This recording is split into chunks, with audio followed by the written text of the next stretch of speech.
National Weather Service office at Brookhaven National Laboratory in Upton, New York. The preceding signal was a test of the Know All Hazards radio public warning system on station KWO35 from New York City. During potentially dangerous weather situations, specially built receivers can be automatically activated by the signal to warn of the impending hazard. Tests of this signal and receiver performance are normally conducted by the National Weather Service at 11 a.m. each Wednesday. If there is a threat of severe weather, the test will be postponed to the next available good weather day. Reception of this broadcast, and especially the warning alarm, will vary at any given location.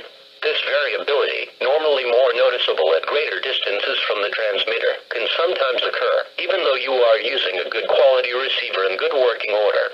To provide the most consistent and dependable warning service possible, the warning alarm will be activated for hazardous watches and warnings for the following counties in Southeast New York: Bronx, Kings, Nassau, New York, Orange, Putnam, Queens, Richmond, Rockland, Suffolk and Westchester in northern and central New Jersey, Bergen, Essex, Hudson, Hunterdon, Middlesex, Monmouth, Morris, Passaic, Somerset, Sussex, Union, and Warren. And in southwest Connecticut, Fairfield. Once again, this was only a test.